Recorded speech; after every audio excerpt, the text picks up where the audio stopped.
Bonjour à tous et bienvenue dans cette deuxième tranche d'informations sur Matin Bonheur. Au Libéria, des opposants au président George Weah, réunis au sein d'un conseil des patriotes, ont maintenu mardi leur appel à manifester le 7 juin prochain.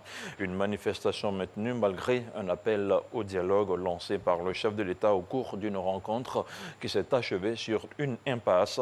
Les organisateurs entendent réclamer à cette occasion que le président George Weah démissionne ou trouve une solution aux souffrances de la population alors que le pays fait face à d'importantes difficultés économiques. Selon le président de la conférence épiscopale Burkina Faso-Niger, 4 catholiques sont morts ce lundi, toujours dans le nord du pays. Il s'agit de fidèles chrétiens tués au cours d'une procession religieuse, des morts qui s'ajoutent aux victimes de l'attaque de l'église de Dablo qui ont été inhumées dimanche dernier. L'armée soudanaise a annoncé mardi soir être arrivée à un accord avec les représentants des manifestants sur une période de transition politique de 3 ans. Elle a aussi indiqué que la composition du Conseil souverain serait décidée sous les 24 heures.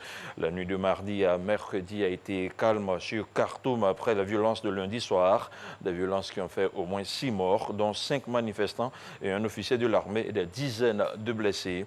Des violences attribuées à des milices proche du président déchu, Omar El-Béchir. Au Sénégal, le président Macky Sall a promulgué mardi matin la loi supprimant définitivement le poste de Premier ministre. Le texte dénoncé par l'opposition modifie la constitution du pays. Pourtant, la réforme a été largement adoptée par les députés à l'Assemblée nationale le 4 mai dernier. Une promulgation intervenue juste avant le voyage du président à Paris pour prendre part à une réunion sur le terrorisme.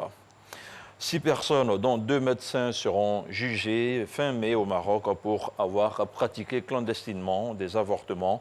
Un procès très attendu alors que le débat sur l'IVG, actuellement passible de prison, refait fréquemment surface dans le royaume. Le réseau d'avortements clandestins a été démantelé fin avril dans la ville touristique de Marrakech.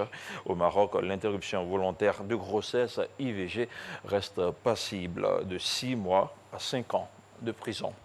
Et puis nous terminons avec la République démocratique du Congo. Une trentaine de professionnels de la santé sont morts du virus d'Ebola. Depuis le début de cette épidémie en août dernier, annoncent les autorités. Les efforts déployés pour contenir le dernier foyer de la maladie sont entravés par des troubles persistants à l'est du pays. Selon le ministère de la Santé, 101 professionnels de la santé ont été infectés par le virus Ebola dans les provinces du Nord Kivu et de l'Ituri, situé dans l'est de la République démocratique du Congo. Des chiffres qui illustrent le lourd tribut payé par les professionnels de la santé en seulement 9 mois d'épidémie.